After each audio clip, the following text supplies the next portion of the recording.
My name is Scott Higgins, and I'm the author of the book Matinee Melodrama from Rutgers University Press. This is a book about the sound serial, a kind of film that was made between the 1930s and 1950s and shown in chapters every week at matinees and theaters across the United States. One reason I wrote this book was to explore creativity within formula. What I wanted to show was how a tight formula could create the possibility of virtuosity, the possibility of originality, and to show how filmmakers working in the sound serial tradition were dealing with problems and creating cinematic solutions that other filmmakers working in features and elsewhere in Hollywood were not. It's about the beauty of the sound serial, and to give you an example of this, I want to take a look at the fight scene. This video blog is a way of illustrating with moving images something that I could only show with stills in the book.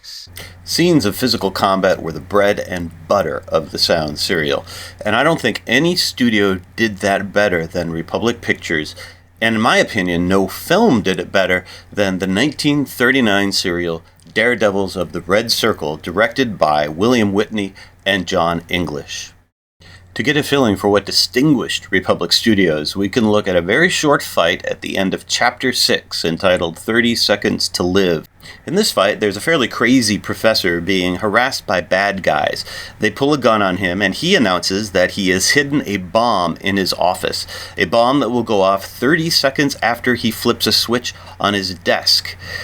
The good guys, the three daredevils of the Red Circle, intervene and begin an all-out fight in the professor's office. Come along with us. All right. If I'm on a spot, you're all with me. There's a time bomb planted in this room, and in just 30 seconds after I throw this switch, it will blow up. So, what are you going to do about it?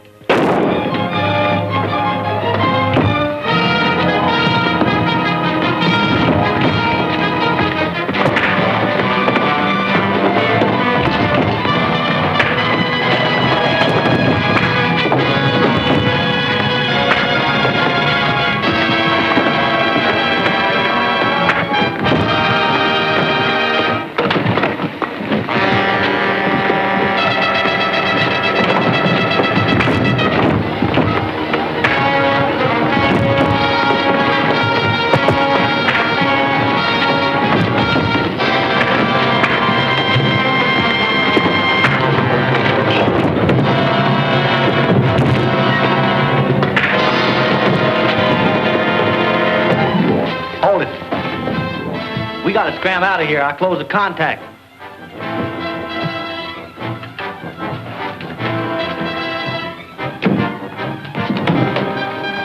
This fight is a testament to the work of the Republic Pictures stunt team, which at this point was headed by national tumbling champion David Sharp, an acrobat, who actually plays one of the characters in the film. He plays Bert, one of the daredevils of the Red Circle. So all of his stunts then are doubled by another stunt performer by the name of Jimmy Fawcett, also a tumbler.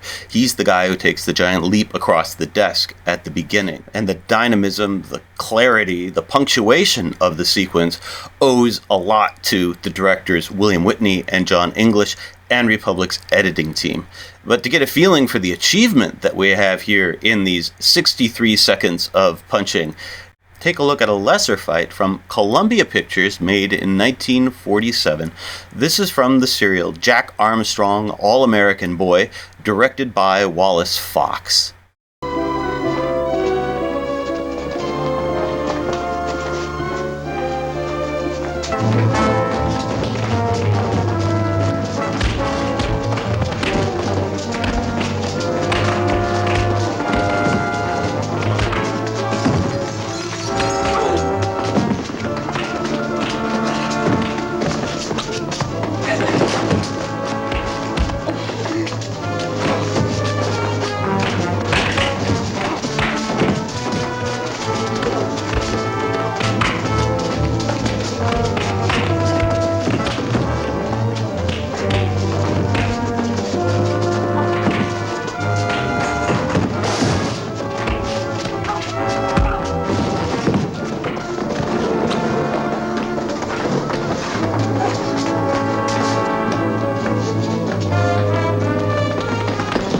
So we have two fight scenes that follow the same formula. What is it that makes one of them routine and the other one a sophisticated example of cinematic art? I think that this is evidence that the sound serial, something very formulaic, had within it the conditions for innovation and creativity. One of the directors of Daredevils of the Red Circle talks about his idea of innovation in his memoir. The director is William Whitney, and he explains that he had never been satisfied with the old way of staging fight scenes. He said, quote, "The stuntmen staged the fights, and they stank. The fights always seemed to be okay for the first punch, then the stuntmen were always out of place for the next punch, and by the time 3 or 4 minutes had passed, the stuntmen were out of breath, scattered all over the set, and seemed to be staggering around waiting for someone to hit them." In a way, he's describing the Jack Armstrong style of fighting. Though I should note, Jack Armstrong is a serial that was made well after Daredevils of the Red Circle. It is an example of the default, easiest way of shooting a fight sequence. Set up a master shot, let the stuntmen fight, add a few cut-ins.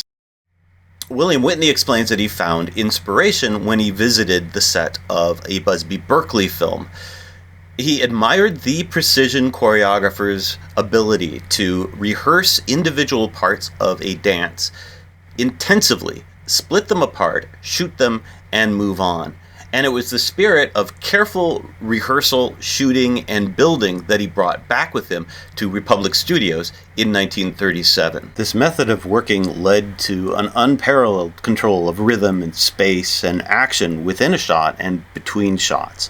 So let's take a look again at the very opening of that fight sequence from Daredevils of the Red Circle. Here we have our main characters. In the foreground is Bert, just behind him is Gene, and behind him is Tiny, the very large strong man.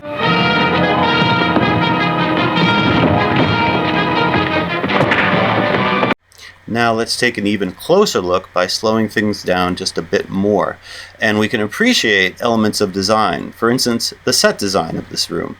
A very simple, inexpensive set, only 3 walls, but one that places an enormous amount of distance between the door at the right and the desk at the left. This allows our 3 stuntmen to gain momentum as they race toward the left, and it allows the camera to pick up speed as it pans from right to left. A very simple camera movement, but extra dynamic when coordinated with the stuntmen.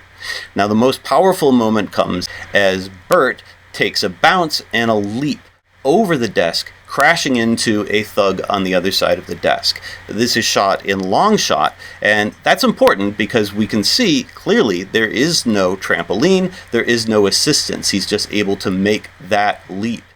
He hits his bad guy, and at that moment we have a bit of coordination. In the foreground, Gene and Bert are down on the ground. Meanwhile, Tiny is in the background. And by lowering the actors in the foreground and having Tiny in the background, it's just enough to bump our attention and track what he is going to do as he reaches down to pick up his bad guy. As soon as Tiny reaches out of the frame, up comes Bert and Gene. Bert is on the left, Gene is just off of frame on the right. They pick up their bad guys and, again, punch them down.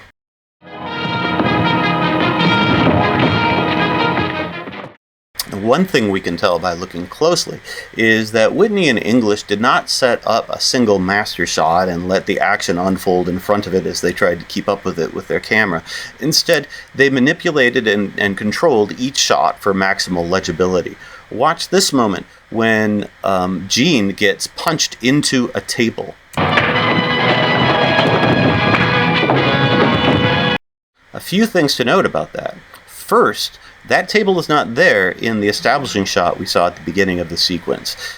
That tells us that they had one set dressing designed to showcase the leap over the desk at the beginning, and a different camera setup and a different element of the set put in for this moment when Gene gets punched over the desk. But there's even more to notice here. As Gene gets punched into the table, it brings him back so that we see Bert in the background turn around, rush forward, grab that bad guy, and then punch him into the back of the frame. Again, what we have is a director who directs our attention across the frame. First, from one side to the other, Gene plowing into the table from the background to the foreground. And then, as soon as Gene's down in the foreground, we go to Bert in the background, who lunges forward and pushes his guy into the background. Or watch this moment at the other side of the room, where Bert handles a bad guy.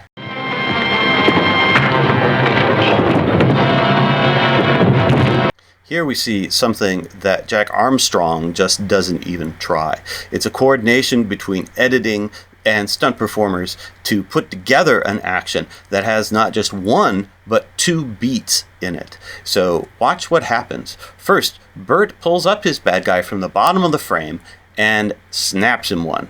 We have a cut, a match on action, as the bad guy, the henchman, falls backward into a chair and another table, which has been placed there just perfectly so that he could fall into it dramatically.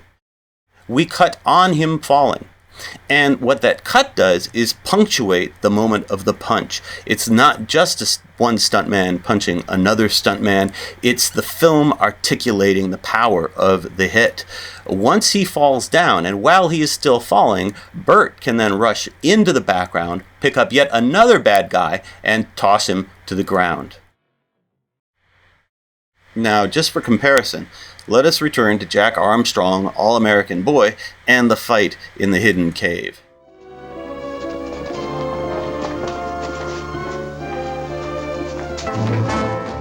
We have director Wallace Fox, who's doing something like Daredevils of the Red Circle, but holding on a master shot much, much longer, and not articulating the individual stunts within the frame. He does cut into a star getting a hit and taking a hit, but when he cuts back, there's no sense of continuity between the spaces, nor is there a powerful sense of rhythm that connects the closer shots with the wider shots. This is the kind of fighting that the 1966 television show Batman made fun of. And unfortunately, this is the kind of fighting that many people associate with the serial.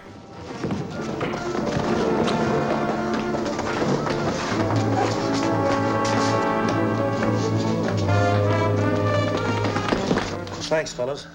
But what we can see from the works of Republic is that the serial was capable of much, much more. The fight from Daredevils of a Red Circle is intricately choreographed, it's neatly designed, and it shows a crew that has mastered a particular brand of kinetically engaging physical storytelling. In place of an undefined melee, viewers follow a flowing series of defined but interconnected physical feats, and frames are filled with speed and motion.